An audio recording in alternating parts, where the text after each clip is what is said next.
I think you are pretty much aware, if you are at all attuned to the character of our culture, that naturalism dominates our society.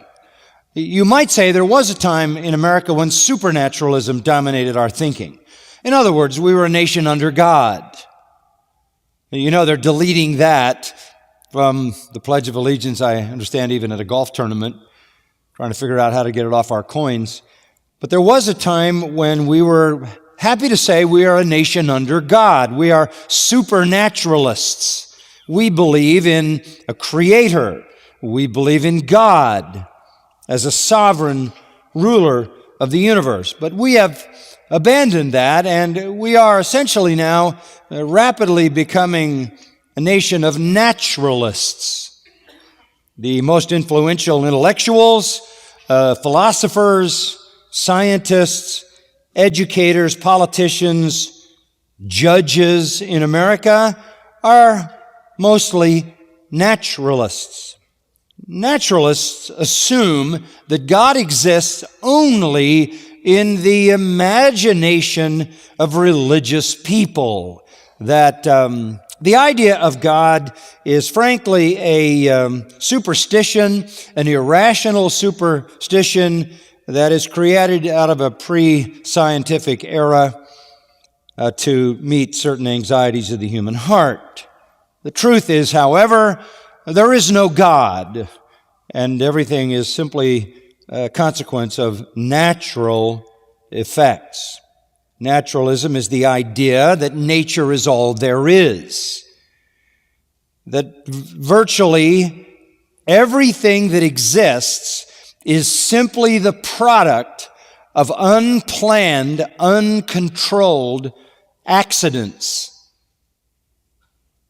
Life is based on this assumption that we have just randomly evolved into what we are today.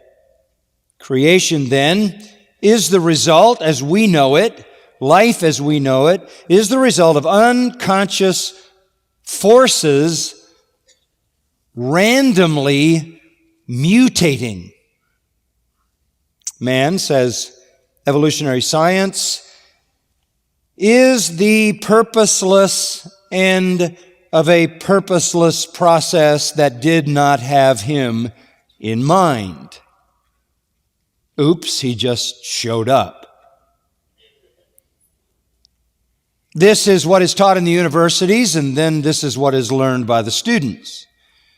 Those students then become the next generation of educators, the next generation of politicians, the next generation of social architects, the next generation of judges who make their legal decisions. They become the next generation of journalists who interpret things that are going on in the world from a naturalist perspective. It is a form of atheism. And while not all of them would deny the existence of some God, they are almost all very anxious to deny the existence of the biblical God. Those who believe in God are seen as irrational. Those who believe in the biblical God are seen as dangerous and must be kept out of the public discourse.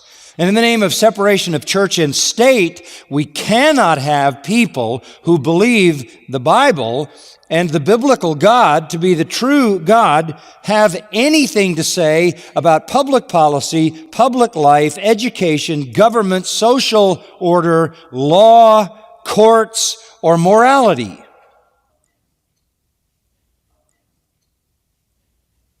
All this rejection of God is purported to be based on science. It is called for by intellectualism. It is demanded by freedom and tolerance and mutual respect. There's no place for anybody being an authority, anybody saying there is one God who is the absolute ruler, who has written one book in which is contained all His will and all truth pertaining to Him and life in His world that is necessary. That is absolutely objectionable. There is this wholesale rejection of God. It is, however, not intellectual. It is the product of the love of iniquity. That's all it is. It's not a love of freedom, not a love of intellectualism. It's not a love for science. It is a love for sin that drives this. If you get rid of the God of the Bible, you get rid of the Bible. If you get rid of the Bible, you get rid of biblical morality.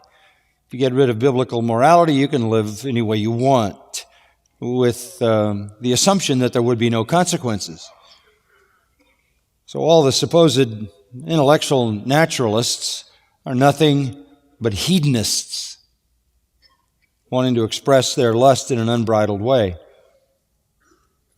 Anybody with half a brain knows that all of this didn't come from no one. Spurgeon said, "I can scarcely conceive a heart so callous that it feels no awe, or a human mind so dull and destitute of understanding as fairly to view the tokens of God's omnipotent power and then turn aside without some sense of wonder and obedience." How can you look at what exists and not be in awe of the source of it?